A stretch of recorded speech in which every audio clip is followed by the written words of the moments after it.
Thank you guys for having me here. I'll keep this quick. I know we all gotta get back to work, and fun will be over. I think the biggest thing why I love living in New Orleans, living in Louisiana, I've been here since 2008, is they say it's 5 degrees of separation, and really it's 1 to 2 degrees down here.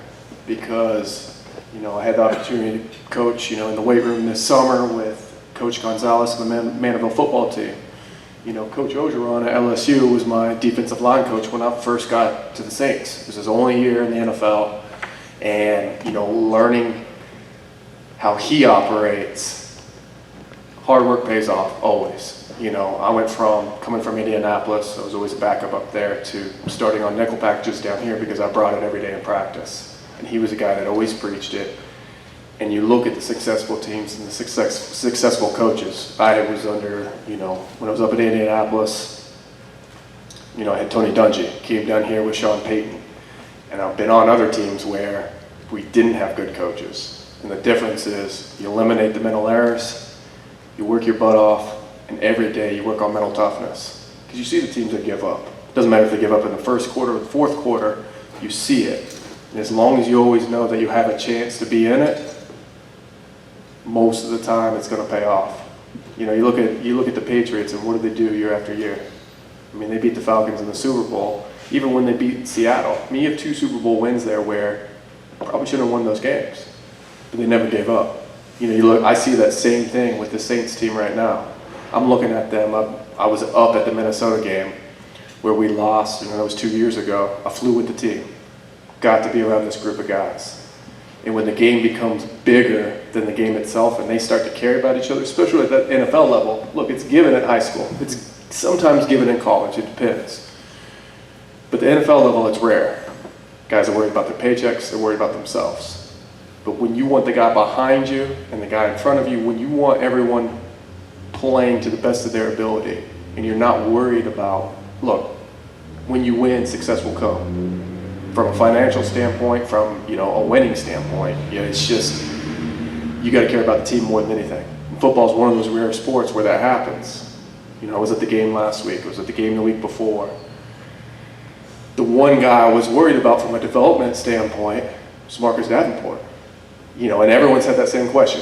We trade away 2 first-round picks to get him. We move up to select him, and you look at him, you're like, man, he kind of comes on the end of the year last year, produces a little bit, and you look at him this year, and you have Trey Hendrickson, who's behind him, jumps out to an early 2-sack game, has another sack. He's got 3 sacks. I don't even know if Marcus had any at this point.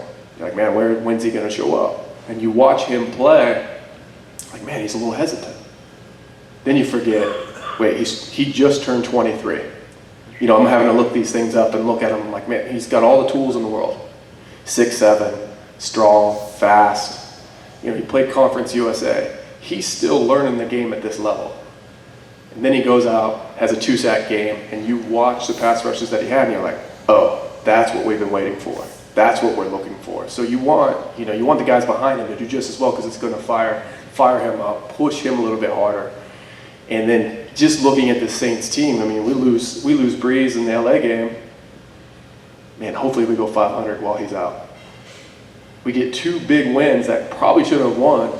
We get another one, we got 3 in a row, and you look at, we're 4-1 without Breeze. No one would have ever dreamed of this. And then you get that same question of, are we going to go to the Super Bowl this year? Are we going to, look, we're coming up on week 5, that's all we have to worry about. And because you never know, it's, being on a Super Bowl team, when we went 13-0, lost to Dallas, lost to Tampa, sat the starters, and lost to Carolina, you listen to the public, you listen to the fans, it's like, here goes the Saints again. And we ended up coming out, beating Arizona, beating Minnesota, winning the Super Bowl. So it's one of these things where you have to look at it and it's like, there are a lot of things that have to go right to win a Super Bowl. Let's just keep winning. Let's keep developing our guys. The talent's getting better. And so, I'm happy that we still have Sean Payton, Mickey Loomis here, because I still get invited around. And, it's a big thing. It's truly a blessing and an honor to be part of this organization, and I'm pretty much a fan from this standpoint. But to still get to go back and kind of relive it is unbelievable. I know this year we have our 10-year Super Bowl reunion. They're bringing the whole team in for that Colts game. And it's going to be unbelievable. And hopefully, with him here another 5 years, we get a couple more. Because we got the talent. You know, even without Breeze, we're still able to win. And he's coming back. So that's really it. I mean, open up the questions. I know we are all kind of crunched on time.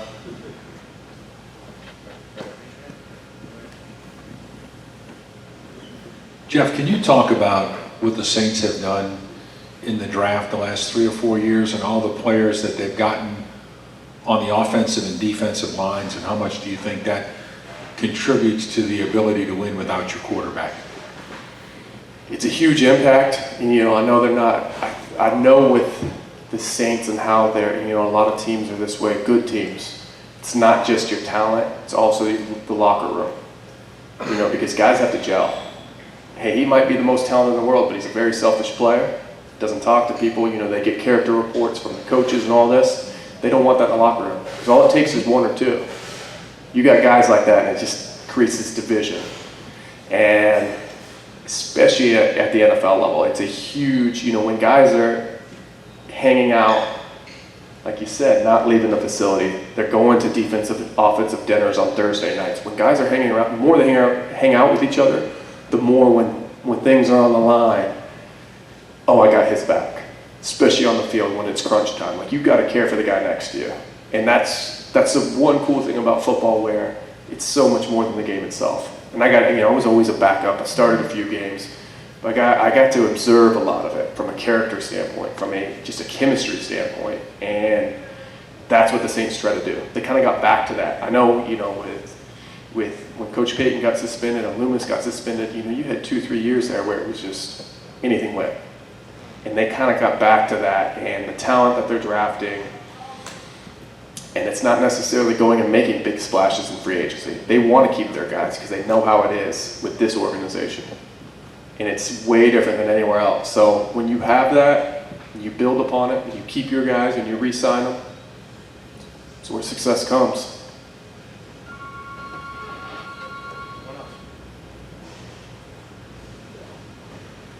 Thank you, guys.